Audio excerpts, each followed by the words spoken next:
Bom dia, boa tarde, boa noite, sejam bem-vindos e bem-vindas. Me chamo Bruno e vamos dar continuidade hoje ao nosso estudo do livro No Invisível, que é essa edição aqui que nós estamos utilizando, da Federação Espírita Brasileira.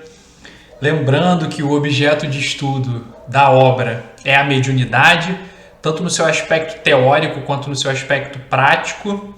E o objetivo nosso, estudando esse livro, é a gente apresentar informações e conceitos espíritas relacionados à mediunidade, estimularmos a reflexão, ser tanto uma motivação para quem ainda não conhece, quanto uma contribuição para quem já conhece sobre o tema, estimular a leitura do livro e valorizar os autores clássicos, Kardec, Denis, entre outros. É importante também, se você estiver chegando agora, que vá conferir os vídeos anteriores, porque a gente vai estar seguindo a sequência de capítulos do livro. Hoje é o nosso terceiro vídeo em que a gente vai estudar o capítulo 2 da obra, que é intitulado A Marcha Ascensional, os métodos de estudo. E aí como é que a gente faz? A gente vai lendo alguns trechinhos do livro e vai comentando eles. E aí, logo no primeiro e no segundo parágrafo do capítulo 2, o Leon Denis vai escrever assim, olha: a reunião do Congresso Espírita e Espiritualista Internacional de Paris, em 1900, permitiu comprovar-se a vitalidade sempre crescente do Espiritismo. Delegados vindos de todos os pontos do mundo, representantes dos mais diversos povos, nele expuseram os progressos das ideias em seus respectivos países. Sua marcha ascensional malgrado os obstáculos, as ruidosas conversões que opera, tanto entre os membros da Igreja como entre os sábios materialistas. Identicamente sucedeu no Congresso de Bruxelas, em 1910. Foi instituída uma agência internacional com o fim de estabelecer permanentes relações entre as agremiações dos diferentes países e colher informações acerca do movimento espírita no mundo inteiro. Então, nesse primeiro parágrafo, o Denis começa apontando para nós avanços que o espiritismo vinha alcançando enquanto movimento e ideia no início do século XX. Período em que o espiritismo tinha cerca de 50 anos de existência aproximadamente. E no segundo parágrafo, o autor continua: apesar das negações e zombarias, a crença espírita se fortifica e engrandece. À medida, porém, que se propaga, torna-se mais acesa a luta entre negadores e convencidos. O mundo velho se sobressalta, sente-se ameaçado. A luta pela vida não é mais violenta que o conflito das ideias. A ideia antiquada, incompleta, agarra-se desesperadamente às posições adquiridas e resiste aos esforços da ideia nova, que quer ocupar o seu lugar ao sol. As resistências se explicam pelos interesses de toda uma ordem de coisas que se sente combatida. Tem sua utilidade porque tornam mais atilados os inovadores, mais ponderados os progressos do espírito humano. Então, nesse parágrafo, Denis vai indicar que o espiritismo avançava enquanto movimento, apesar das inúmeras críticas e ataques que vinham de variados grupos e pessoas. No início, na França, a gente tem a impressão de que havia uma luta por espaço na sociedade. O espiritismo tentava se constituir ainda enquanto movimento, mas haviam ataques muito fortes de algumas partes do clero da Igreja Católica e de setores específicos da sociedade, como céticos, materialistas, ao espiritismo nascente. E a gente tem vários exemplos documentados disso, como, por exemplo, o Auto de Fé, em 1862, na cidade de Barcelona, na Espanha, onde foi promovida a queima de diversos livros espíritas por parte da Igreja. Isso é relatado por Allan Kardec na Revista Espírita de novembro e dezembro de 1861. Só é importante a gente fazer uma observação que a Revista Espírita foi um periódico mensal que Kardec manteve durante o período que estava escrevendo as suas obras, mais ou menos entre 10 e 11 anos de Revista Espírita com lançamento mensal. Esse periódico era um grande laboratório de Kardec, era onde ele se correspondia com as pessoas, era onde ele pegava artigos de jornais e analisava a luz do espiritismo, onde ele lia cartas de pessoas que faziam experiências e mandavam para ele. Ou seja, era um grande laboratório de ideias, um grande espaço de debate, de elaboração, de avanço, de pesquisa, de compreensão sobre o espiritismo. Um segundo exemplo de ataque, de crítica que o movimento espírita e o espiritismo recebiam logo do seu início, ocorreu em 1859 com a polêmica do músculo estalante, na Revista Espírita de junho desse ano, onde alguns autores vão apontar que o que explicaria os ruídos, os barulhos que ocorrem em algumas sessões mediúnicas de efeitos físicos seria o estalo de um músculo.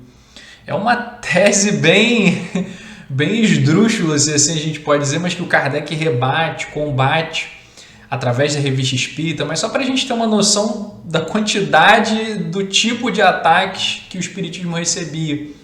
Um terceiro exemplo eram embates em geral contra parte do clero. Na Revista Espírita de julho de 1863, Kardec escreve, por exemplo, uma carta a um padre que tinha escrito uma brochura contra o espiritismo. Uma carta aberta que ele coloca na Revista Espírita. Também na Revista Espírita de junho de 1864, Kardec relata perseguição a alguns espíritas militares em algumas regiões por parte dos superiores, seus superiores. Não é generalizado, né, gente? São situações pontuais aqui. No número 5 aqui, o quinto exemplo, Kardec dá o testemunho de um comerciante livreiro que se anunciou como espírita e sofreu uma série de represálias, o que é relatado lá na Revista Espírita de setembro de 1862. Posteriormente, no Brasil, principalmente nos primeiros séculos em que o espiritismo chegou aqui e ainda estava se estabelecendo no tecido social, houveram também grandes tensões entre, por exemplo, o espiritismo e partes do clero, como entre o espiritismo e o próprio Estado na Primeira República. O Eurípides Barçanufo, esse livro aqui, uma excelente biografia sobre ele, O Homem e a Missão, pela Corina Novelino, no interior de Minas Gerais, no início do século XX, ele teve sérios embates contra partes do clero católico. O Cairbar Schutel, por sua vez no interior de São Paulo, também no início do século XX, também sustentou embates complexos com partes também do clero. Aqui a gente vê uma indicação de biografia do Cairbar Schutel. Cairbar Schutel, Bandeirante do Espiritismo, pela editora Clarim, do Eduardo Carvalho Monteiro e do Wilson Garcia. E o espiritismo já esteve presente, inclusive, no Código Penal de 1890, da Primeira República. No título 3 dos crimes contra a tranquilidade pública, no capítulo 3 dos crimes contra a saúde pública. Olhem o artigo 157. Praticar o espiritismo, a magia e seus sortilégios, usar de talismãs e cartomancias para despertar sentimentos de ódio ou amor, inculcar cura de moléstias curáveis ou incuráveis, enfim, para fascinar e subjugar a credulidade pública. Penas de prisão celular por 1 a 6 meses e multa de 100 a 500 da moeda da época aqui, 500 ou 500 mil, não sei exatamente aqui, mas enfim. O espiritismo enfrentou muitas dificuldades para se estabelecer no início, tanto na França quanto no Brasil. Isso leva a gente a se questionar também por que o espiritismo incomodava tanto. A resposta exata a gente não tem, pois a gente não consegue ler os pensamentos e ter acesso pleno às percepções dos indivíduos e grupos. Entretanto, a gente pode levantar algumas hipóteses, algumas possibilidades, que podem ser verdadeiras, meio verdadeiras ou falsas. Em relação à igreja, me parece que a gente tem 3 hipóteses para a reação tão forte que ela tinha ao espiritismo. A primeira, o medo da perda de fiéis e, consequentemente, da perda de poder, de influência. É sempre importante a gente refletir sobre quais são os nossos objetivos com a religião. Nós nos tornarmos hegemônicos ideologicamente? É conquistarmos adeptos do ponto de vista quantitativo? É ter poder material e político? Me parece que as religiões, enquanto instituições, elas deveriam se encarar como parceiros, como colaboradores da humanidade, não como concorrentes, rivais que disputam. E, óbvio, a importância de jamais generalizar. É necessário a gente ter sempre uma visão heterogeneizante em relação a grupos e movimentos. Porque dentro de uma determinada instituição a gente pode ter pessoas que apoiam a intolerância religiosa e outras pessoas que discordem, que sejam a favor do respeito e da convivência. Apontar para uma instituição e condená-la sumariamente é imprudente e a gente corre o risco de estar sendo injusto com muitos lá dentro. Então, como a gente disse aqui, partes do clero católico tinham esse combate em relação ao espiritismo, mas não todo o clero católico. Assim como o caso lá dos militares espíritas que foram perseguidos, partes, dos militares faziam isso, mas não todos. Uma segunda hipótese que a gente aponta aqui para essa reação da igreja ao espiritismo é de que os conceitos espíritas ameaçam, de certa maneira, a teologia católica. O Hermínio Miranda, no livro Os Cátaros e Heresia Católica, no capítulo 7, ele coloca assim, na página 202 da edição que eu tenho: a mim me parece impraticável qualquer processo evolutivo doutrinário no catolicismo. A mudança teria de ser tão radical que a teologia, a escatologia e as práticas católicas se tornariam irreconhecíveis. Ou seja, o Hermínio identifica uma espécie de estrutura muito rígida da teologia católica, em que se você tirar uma peça, cai o edifício todo. E aí, ainda nesse mesmo livro, também no capítulo 7, mas nas páginas 213 e 204, ele está comentando sobre o catarismo, que foi uma corrente de origem cristã que na Idade Média foi perseguida pela igreja, e o catarismo tem várias semelhanças conceituais com o espiritismo. Não eram iguais, mas são muito semelhantes. E o Hermínio dá uma impressão aqui muito curiosa. Ele diz assim, a prevalecer o catarismo no panorama religioso do mundo, o simples acolhimento da doutrina das vidas sucessivas teria precipitado a invalidação de princípios vitais à igreja, como o da unicidade da vida, céu, inferno, juízo final, pecado original e, por via de consequência, sacramentos, exclusividade salvífica, mediação sacerdotal entre a criatura e Deus, divindade de Jesus e outros tantos aspectos que a igreja considera naturalmente inegociáveis, porque eternos, imutáveis e irremovíveis. Ou seja, os conceitos espíritas, eram semelhantes aos conceitos do catarismo, aqui na citação do Hermínio, os conceitos espíritas talvez não se casem de maneira nenhuma com a teologia católica. Então, podem ser uma possível ameaça, uma hipótese para explicar a reação da igreja ao espiritismo, de partes do clero, aliás, não da igreja toda.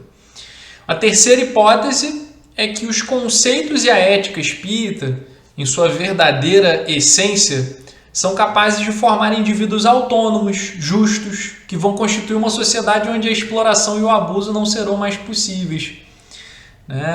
Então, talvez partes do clero se incomodassem também com a proposta de formação moral que o espiritismo faz para as pessoas, uma formação para autonomia, para criticidade, para independência. E em relação a outros setores, que atacavam muito o espiritismo, como por exemplo partes da academia, tem uma outra hipótese aqui, que é a questão do novo.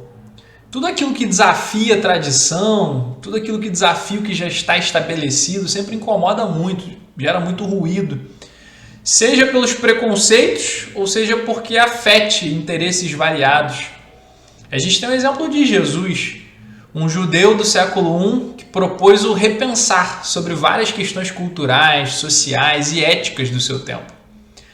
Antes de tudo, Jesus foi um homem da ética, da vida do cotidiano, com uma intensa dose de amorosidade nas ideias, na vivência, que ofereceu para a gente uma verdadeira filosofia de vida. Por desafiar a tradição do seu tempo e afetar interesses de todos os tipos, Jesus foi condenado à morte.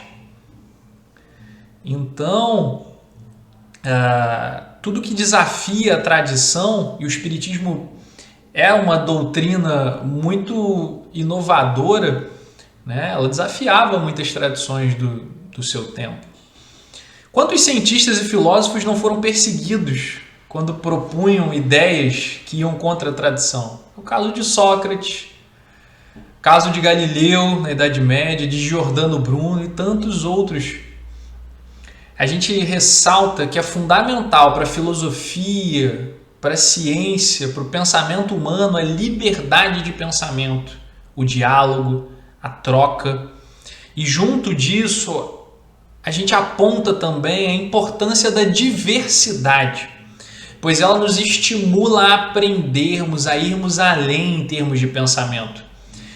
A dialética no campo das ideias é fundamental. A gente tem um indivíduo com uma ideia, né, A, e a gente tem um segundo indivíduo com uma ideia B, diferente ou contrária à ideia do primeiro indivíduo, a ideia A.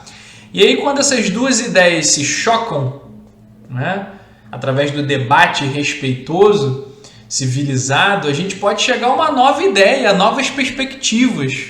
Uma tese se choca com uma antítese e a gente tem uma síntese. Então, do ponto de vista intelectual, liberdade de pensamento e diversidade, diálogo, são fundamentos centrais que a gente não pode abrir mão.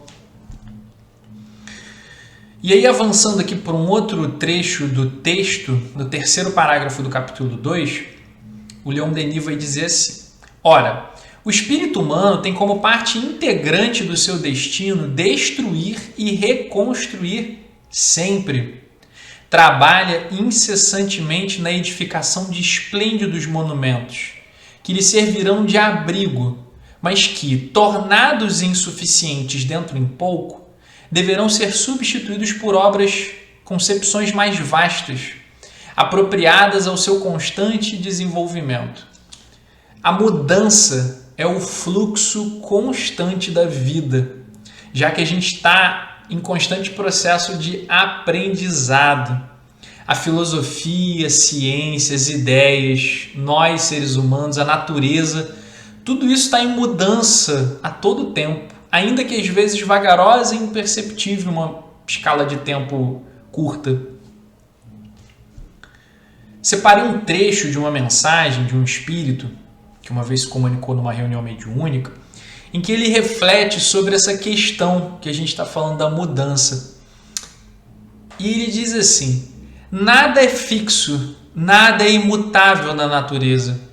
Vemos as grandes montanhas e as julgamos imutáveis, imóveis. No entanto, ainda que invisível aos nossos olhos, elas se modificam de forma e tamanho.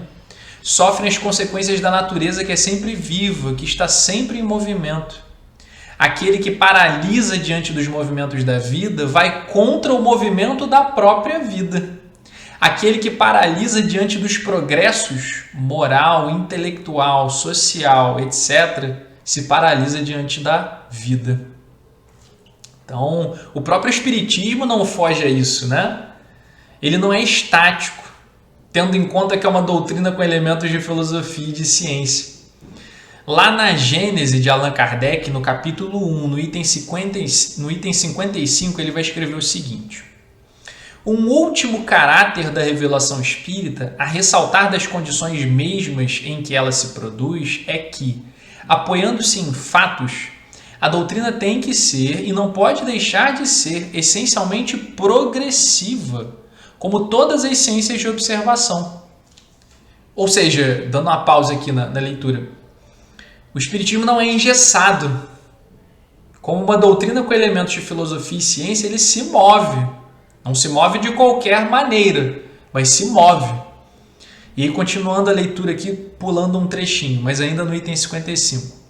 Entendendo-se com todos os ramos da economia social aos quais dá o apoio das suas próprias descobertas, assimilará sempre todas as doutrinas progressivas, de qualquer ordem que sejam, desde que hajam assumido o estado de verdades práticas e abandonado o domínio da utopia, sem o que o espiritismo se suicidaria.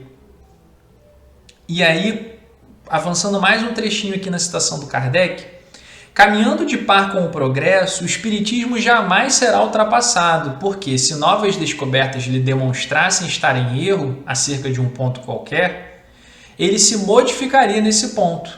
Se uma verdade nova se revelar, ele a aceitará. Olha então a proposta de Kardec de enxergar um espiritismo dinâmico, um espiritismo que vai avançando junto com os conhecimentos filosóficos e científicos da sociedade, desde que esses conhecimentos sejam comprovados e atestados como verdadeiros. No Livro dos Médiuns, no item 343, Kardec também sinaliza para o espiritismo enquanto doutrina em constante movimento.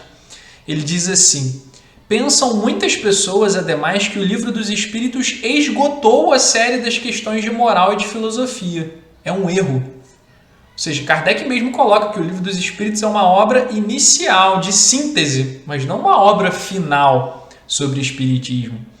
E aí, avançando um pouco mais na leitura aqui do No Invisível, nosso capítulo 2, vamos ler o 4º e o 5º parágrafo.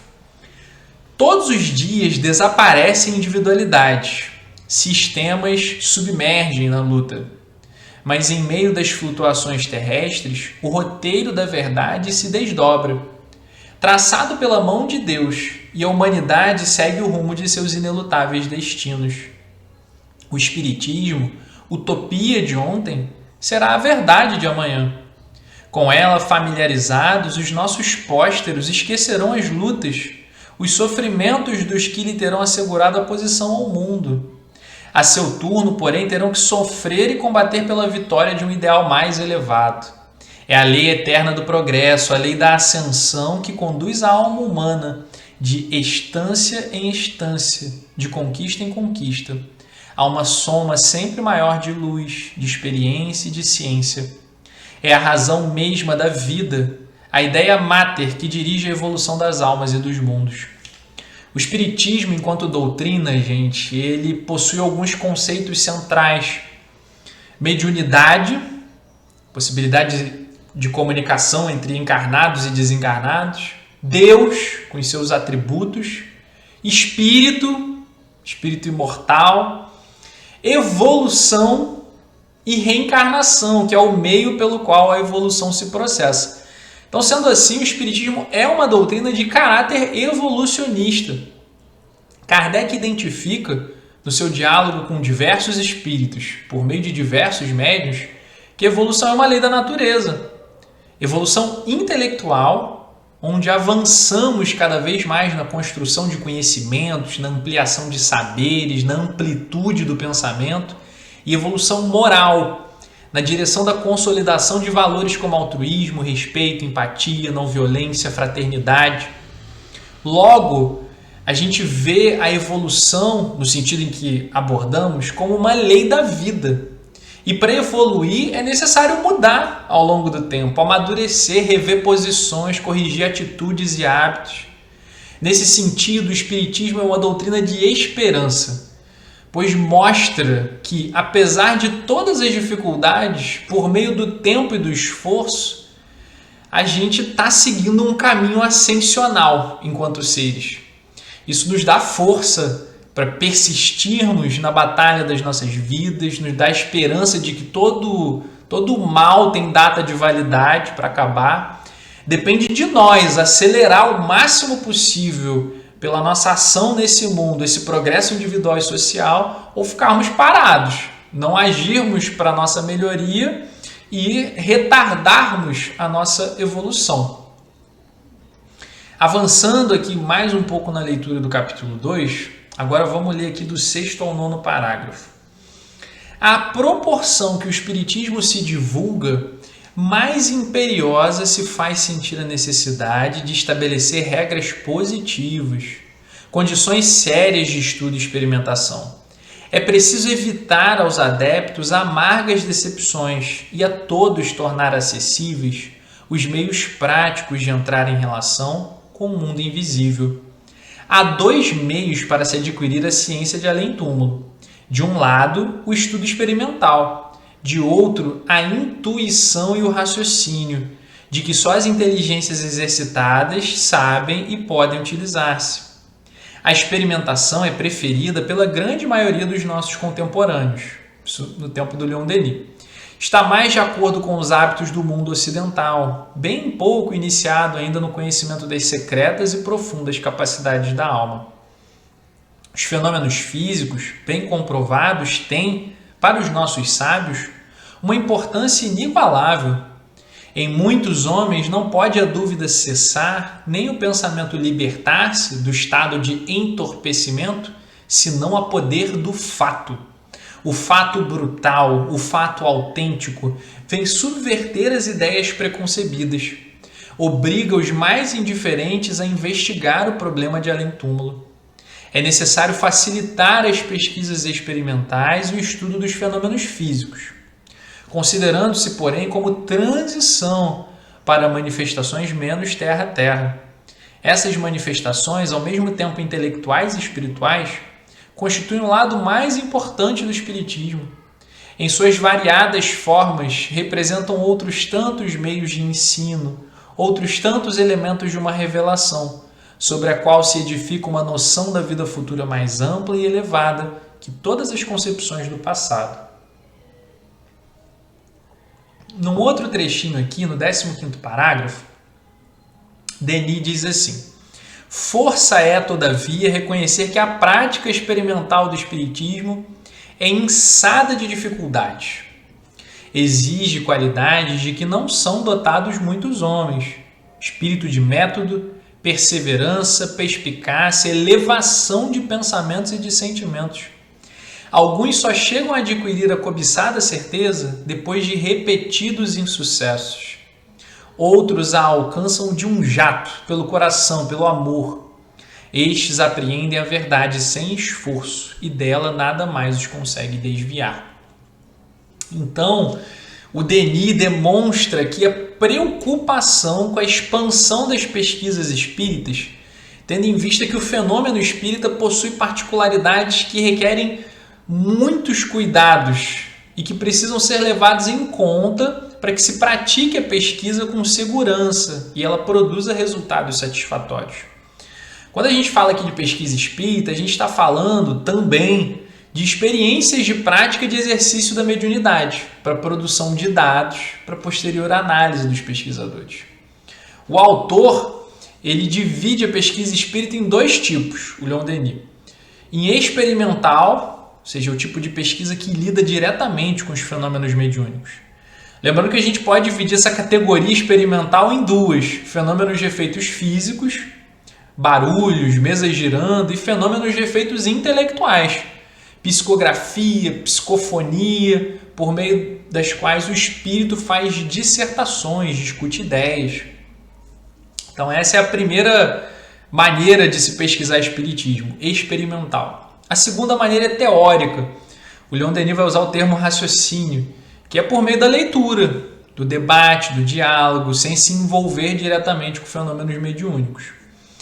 Entretanto, o Denis observa que no mundo ocidental a pesquisa espírita experimental de efeitos físicos é muito importante, principalmente sob a ótica da ciência, porque o fato físico, testemunhar uma mesa girando sem impulsão humana, testemunhar um espírito se materializando, vozes e sons sendo produzidos, tem um poder muito grande de chamar a atenção para os fatos e de provar que existe força, vida inteligente para além da matéria. Sendo assim, o Leon Denis reconhece o valor dos fenômenos físicos, mas reitera que a essência da doutrina espírita são os fenômenos intelectuais, onde a gente dialoga de fato com os espíritos, ouve os relatos deles, fazemos perguntas, debatemos, aprendemos. São os fenômenos intelectuais que permitem a construção de uma doutrina consoladora, que tem o poder de nos estimular a ressignificar muitas coisas, de crescermos eticamente enquanto seres humanos e que nos abre perspectivas filosóficas muito amplas. Indo aqui agora para o 21º parágrafo do capítulo 2, Leon Denis vai dizer assim: sem dúvida é prudente, é de bom aviso examinar todas as explicações contrárias, esgotar todas as hipóteses, todas as outras possibilidades antes de recorrer à teoria espírita. Ao começo, os experimentadores, em sua maior parte, entenderam poder dispensá-la. À medida, porém, que de mais perto examinavam o fenômeno, compreendiam que eram insuficientes as outras teorias e forçoso se tornava recorrer à explicação tão desdenhada. Os outros sistemas se esboroavam um a um sob a pressão dos fatos. Então, Denis atenta para mais um cuidado no estudo da fenomenologia espírita, referente à necessidade de não atribuirmos qualquer fenômeno aos espíritos. Ouvi um barulho, acho que são espíritos. Algo aconteceu, acho que são espíritos. Não, essa não é a postura correta. A postura correta é: depois de esgotadas todas as hipóteses materiais de explicação de algum fenômeno, aí sim a gente pode começar a recorrer às hipóteses espíritas para tentar explicar esses fenômenos. Porque, por exemplo, você pode estar ouvindo estalos que vêm de um móvel de madeira que naturalmente faz barulho, porque com a variação da temperatura ele se comprime ou ele se dilata. A gente vai atribuir uma coisa que é material aos espíritos, a gente tem que ter cuidado, né? Tem que ter critério, bom senso. Entretanto, num contraponto, o Denis também aponta que apenas recorrer a causas materiais pode não explicar uma série de fenômenos que têm origem espírita e que muitos pesquisadores, muitas vezes por preconceito, ignoram. Então, o espiritismo ele é uma ferramenta valiosa para explicar uma série de fenômenos que sempre ocorreram ao longo da história e que não tem explicação recorrendo apenas à ciência de paradigma materialista. Então, a primeira postura, quando vem um fenômeno assim aparentemente inexplicável, é a gente identificar se não tem uma causa material. Depois que a gente zera as possibilidades materiais, aí a gente começa a investigar com a hipótese de ser um fenômeno mediúnico. Continuando aqui, vamos ler mais um trechinho, agora do parágrafo 22 ao parágrafo 29. Apesar de todas as dificuldades, pouco a pouco foi avultando o número dos investigadores conscienciosos, dos que tinham um espírito bastante livre e a alma suficientemente elevada para colocar a verdade acima de todas as considerações de escola ou de interesse pessoal. Dia a dia se tem visto sábios intrépidos romperem com o método tradicional e abordarem resolutamente o estudo dos fenômenos, tendo já conseguido incorporar a telepatia, clarividência, premonição, a exteriorização das forças ao domínio da ciência de observação. Com o coronel de Rochat, a França ocupa o primeiro plano no estudo da exteriorização da sensibilidade. Fundam-se um pouco por toda parte sociedades de estudos psíquicos. O ceticismo de antanho se atenua. Em certos momentos, um sopro de renovação parece animar o velho organismo científico. Uma pausa aqui na leitura, o Leon Denis está apontando aqui avanços que a pesquisa do espiritismo estava tendo na sua época. Continuando a leitura, não nos fiemos nisso, todavia. Os sábios oficiais ainda não abordaram sem restrições esse domínio. O senhor Duclos, notável discípulo de Pasteur, o declarava em sua conferência de inauguração do Instituto Psíquico Internacional, a 30 de janeiro de 1901, este instituto será uma obra de crítica mútua, tendo por base a experiência. Não admitirá como descoberta científica, senão a que puder ser à vontade repetida. Que significam essas palavras? Podem reproduzir-se à vontade os fenômenos astronômicos e meteorológicos? Aí estão, entretanto, fatos científicos. Por que essas reservas e empecilhos? Em muitos casos, o fenômeno espírita se produz com uma espontaneidade que frustra todas as previsões. Não é possível mais que registrá-lo. Ele se impõe e escapa ao nosso domínio. Provocai-o e ele se retrairá. Mas se não pensardes mais em tal, ei-lo que reaparece. Tais são quase todos os casos de aparições à distância e os fenômenos das casas mal-assombradas. Os fantasmas surgem e somem, indiferentes às nossas pretensões e exigências. Espera-se durante horas e nada se produz. Feitos os preparativos de retirada, começam as manifestações. A propósito do imprevisto dos fenômenos, recordemos o que dizia o Sr. Varley, engenheiro-chefe das linhas telegráficas da Grã-Bretanha. A senhora Varley vê e reconhece os espíritos, particularmente quando está em transe, estado de sonambulismo lúcido. É também muito boa médium de incorporação, mas sobre ela eu não exerço quase nenhuma influência para provocar esse estado, de sorte que me é impossível servir-me de sua mediunidade para fazer experiências. E aí, volta no Denis, é, pois, um modo errôneo de entender, fértil em desagradáveis consequências, considerar o espiritismo um domínio em que os fatos se apresentem sempre idênticos, em que possam os elementos de experimentação ser dispostos à vontade. Fica-se desse modo exposto ao inconveniente de malogradas pesquisas ou acolher incoerentes resultados. Então o Denis inicia esse trecho aqui que a gente leu desses parágrafos apontando exemplos de pesquisadores que cada vez mais à sua época vinham se ocupando dos fenômenos espíritas. E em seguida ele deixa uma consideração metodológica muito importante sobre o estudo do espiritismo. A ciência materialista, principalmente nas áreas das ciências da natureza, costuma lidar com o estudo de fenômenos e processos quase que mecânicos, que podem ser reproduzidos incansavelmente. Uma experiência de química, por exemplo, você mistura as substâncias ali a hora que você quiser. Você pode repetir muitas vezes a experiência. Entretanto, em se tratando de prática espírita, experimental, a gente está lidando com fenômenos inteligentes que têm origem na atuação de espíritos desencarnados, que têm livre-arbítrio, que vão atuar por meio dos médiuns. Então, se o espírito não quiser se manifestar, falar ou não se sentir à vontade para isso, nada vai acontecer. Não importa o quanto a gente queira.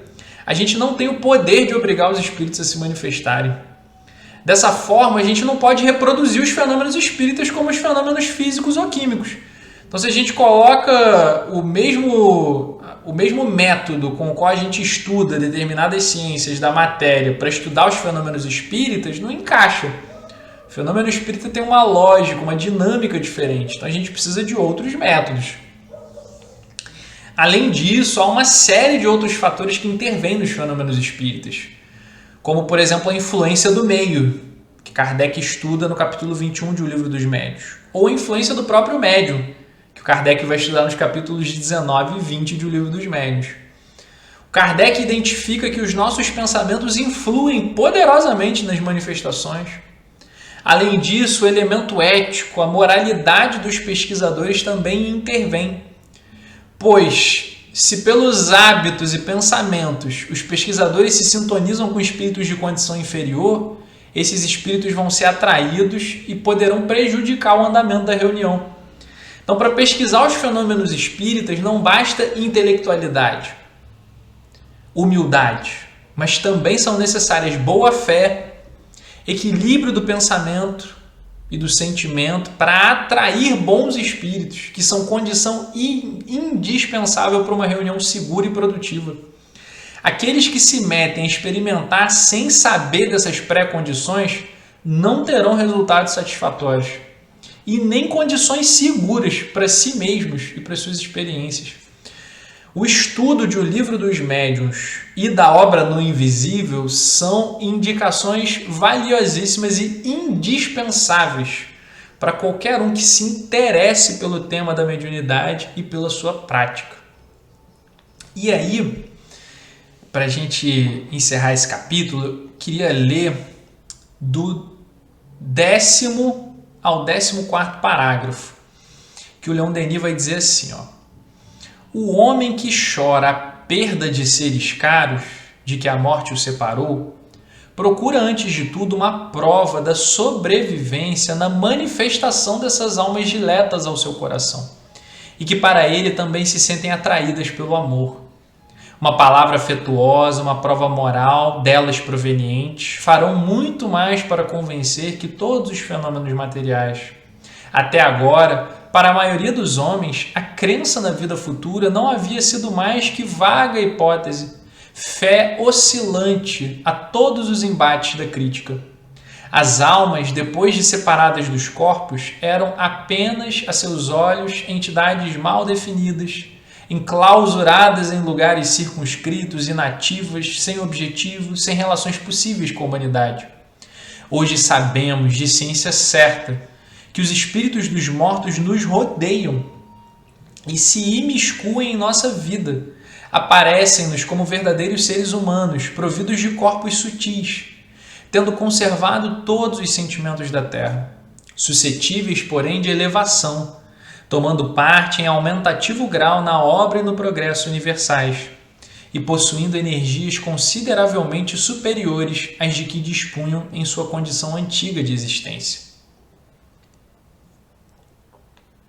Sabemos que a morte não ocasiona mudança alguma essencial à natureza íntima do ser, que permanece em todos os meios o que a si mesmo se fez, levando para além do túmulo suas tendências, seus ódios e afetos, suas virtudes ou fraquezas, conservando-se ligado pelo coração aos que na terra amou, sempre ansioso por aproximar-se deles.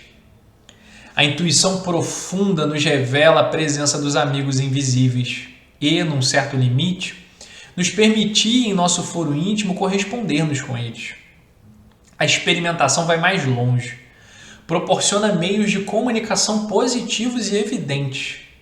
Estabelece entre os dois mundos, o visível e o oculto, uma comunhão que se vai ampliando à proporção que as faculdades mediúnicas se multiplicam e aperfeiçoam. Fortalece os laços de solidariedade que vinculam as duas humanidades e lhes permite, por meio de constantes relações, por contínua permuta de ideias, combinar suas forças, suas aspirações comuns, orientá-las no sentido de um mesmo grandioso objetivo e trabalhar conjuntamente por adquirir mais luz, mais elevação moral e, consequentemente, mais felicidade para a grande família das almas, de que homens e espíritos são membros.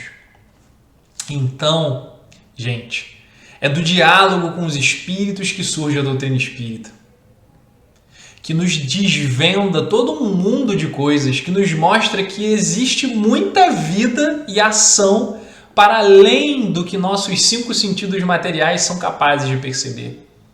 Nos mostra que após a morte continuamos vivos, que há um mundo espiritual, que há leis naturais que regem esse mundo, que há um Criador que é profundo amor e sabedoria, que há sentido e objetivo para a nossa vida, que uma hora todos os sofrimentos cessam, desde que a gente permaneça buscando, não é, se melhorar, crescer, amadurecer, resolver as coisas, que um dia a gente vai reencontrar os amores que a morte separou temporariamente de nós, que aprendemos e nos melhoramos continuamente rumo a uma plenitude e a uma paz cada vez maiores na medida em que a gente se esforça para crescer e para amadurecer, para superar as provas. No capítulo 2 do Evangelho segundo o Espiritismo, no item intitulado Ponto de Vista, Kardec vai refletir justamente sobre esse poder que os ensinos e revelações espíritas possuem de nos fazer encarar a vida sob uma outra perspectiva, mais humanista, mais altruísta, mais profunda, mais madura. O Espiritismo dá concretude às crenças que sempre permearam religiões de todos os tempos, ao demonstrar materialmente a imortalidade da alma e a continuidade da vida. Por isso, o Espiritismo é uma possibilidade de estímulo à construção, ao despertar de religiosidade. O Espiritismo é uma doutrina com elementos de filosofia e de ciência, com forte componente ético e com potencial de alimentar uma religiosidade natural, independentemente de instituições, de fórmulas, de lugares. Por fim, a gente lembra que essa pequena troca de ideias aqui em torno do capítulo do livro é só um estímulo para a leitura da obra. Não tem como a gente ler o capítulo todo aqui. Nada substitui a leitura, calma, tranquila da própria pessoa com o livro. Encontrou uma palavra que não sabe o que significa? Vamos no dicionário. Eu faço isso constantemente. Tá com dificuldade ou dúvida em alguma parte? Pede ajuda de um amigo, de uma amiga, troca ideias com alguém, comenta aqui no vídeo. Reserva alguns minutinhos, um espaço para cultivar o hábito da leitura. Procure ler livros variados, de autores diferentes, espíritas e não espíritas, de ciência, de filosofia, romances, obras que te façam bem e te desafiem a aprender. Muita paz a todas e a todos, que possamos estar sempre conectados com as faixas de pensamento da sabedoria e do amor, que Deus possa nos conduzir pelos caminhos do bem e cuidem de si, cuidem das pessoas que estão ao seu redor e um abraço.